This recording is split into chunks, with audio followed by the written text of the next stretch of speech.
Hi guys, welcome back to my channel. Today I'm gonna share how I learned English without taking any courses. Salam əzizlərim, videoma xoş gəldiniz. Dediyim kimi bugün sizə ingilis dilini necə öyrəndim onu danışacağam. Əvvəlcə onu qeyd edeyim ki, mənim məktəb vaxtı əsas xarici dilim rus dili olub. Yəni bizdə bütün sinif rus dili keçirdi. Həftədə 3 dəfə rus dili, 1 dəfə ingilis dili keçirdi. Çünki 2-ci dərəcəli fənn idi və demək olar ki, heç nə keçmirdi. Çox sadə şeylər, zaten həftədə 1 dəfə rəngləri, nə bilim nələri falan öyrənərək necə belə rahat danışa bilərsən ki. 9-cu və 11-ci siniflərdə də xarici dilim mənim ingilis yox, rus dili olub. Yəni onlardan imtahan vermişəm. Yəni ingilis dilindən sadəcə məktəbdə keçdiyimizdir. Ondan da bilirsiniz ki, hazırlığa getmədən öyrənmək olur. Necə olur? İndi onu deyəcəm sizə. Deməli, necə başladı hər şey? Mən 13 yaşımdan K-pop fanıyam. Necə oradan ora bağladım? Amma zarafat eləmirəm. K-pop fanı olmaq mənə ingilis dili öyrətdi. Tamam, təkcə o deyil, indi başa düşəcəksiniz. O vaxtda Blackpink dinləyirdim mən. Və bilirsiniz ki, K-pop Koreya dilində olur, amma həmçinin ingilis dilində də danışırlar. Mən o vaxt Blackpink House izləyirdim. Və Blackpink House-da da bunlar Koreya dilində danışırlar, çünki Koreyalıdılar. Alt yazılar isə ingiliscədir və başqa tamam xarici dillərdədir, hansı ki onları heç bilmirəm. Mən də təbii ki Koreya dilini də bilmirəm, ingilis dilini də. Baxıram, heç nə başa düşmürəm. Amma baxıram. Bilirsiniz nə elədim? Orada nə görürəm məsələn? Orada qız tutaq ki yemək bişirir. Yəni bir cooking videodur və nəyisə göstərir yeməyi, nə bilim qazanı göstərir, nəsə danışır da. Beyin avtomatik başa düşür ki, bu yeməklərdən danışır və dediyi sözlər də yəqin ki, yeməyin adıdır, qazanın adıdır, bişirməkdir, nədir, o deyil. Alt yazıdan oxuyursan, gedirsən translate və mənasına baxırsan, görsən ki, həqiqətən də yeməkdən danışır. Bilmədən, vizual olaraq görərək sən o sözü təxmin elədin və düz çıxdı. Və mən bunu davam etdirdim. Onların qatıldığı şouları izləyirəm, nə bilim videoları izləyirəm, vloqları izləyirəm. Ya ingiliscə danışırlar, ya ingiliscə. Alt yazıda məcbur qalıram, başa düşmək zorundayam da, artıq maraqlı gəlir axı. Digər bir metod. Mən çox oyun oynayan biri olmuşam, yəni telefona çox oyun yükləyirdim və orada da əşyaların adı ingiliscə idi. Məsələn, Granny oynayırdım, o evdən qaçış oyunu var. Məsələn, orada görürsən ki, watermelon, car key, orada belə əşyalar var da, qaçış üçün yığırsan. Yəni başa düşürsən də üstündə yazılır o əşya deyəsən, istəməsən də artıq onu öyrənmiş olursan. Bir dənə lüğət tutursan, sözlər yazırsan və bu qədər. İndi deyəcəksiniz ki, bunun speaking-ə nə aidiyyatı var? Yəni necə danışırsan? Mən çox karaoke eləyirdim.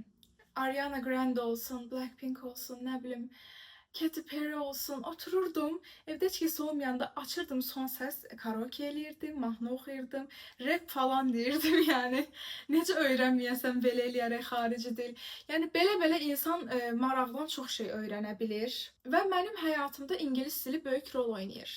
Niyə? Çünki mən gündəlik həyatımda çoxlu ingiliscə kanallar izləyirəm, TikToka girirəm ingiliscə. Zaten ingilis dili hər yerdədir bu dəqiqə, yəni istəməsəz də öyrənirsiniz. Əslində sadəcə sizə lazım olan şey biraz daha maraqlı olmaqdır və bir söz öyrənəndə onu belə havaya atmaq deyil, gedib harasa bir dəftərə qeyd eləməkdir. Bu qədər sadə.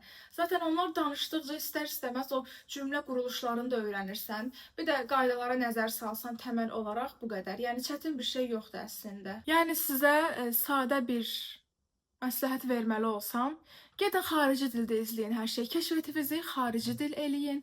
Yəni hansı dili öyrənmək istəyirsinizsə. Məsələn, mən rus dilindən imtahan vermişəm. 100 bal 9-cu sinifdə yığmışam, 94 tam neçəsə bal 11-ci sinifin imtahanında. Amma ingilis dili qədər səlis danışa bilmirəm. Çünki rus dilində heç nəyə baxmıram, heç nəyə qulaq asmıram. Rus dilində kitab oxumuram. Bu arada mənim ingiliscə kitablarım da var, bir dəqiqə. İstəyirəm başqa seri falan da alım. Twisted serisindən ötürü ürəyim gedir. Bir dəqiqə. Bu arada bilirsiniz ki, bilməyə də bilərsiniz, Twisted serisində 4 kitab var. Twisted, Love, Games, Hate və Lies. Hate olanı mən bir qızdan az oxumuşdum. Universitetdən bir qız idi. Onu buradan öpürəm, çox sağ olsun, o kitab mənə vermişdi. Bunları özüm almışam. Anna Hung kitablarıdır. Bəli, hamısı ingilis dilindədir. Bunlar da mənə çox kömək olub. İnşallah yeni bir kitab alaram. Bundan başqa Kings of Sin serisinə başlamaq istəyirəm. Yəni Anna Hung'ın kitablar Anna Hung. Çinli qadındır. Anna Hung deyə oxunur məncə.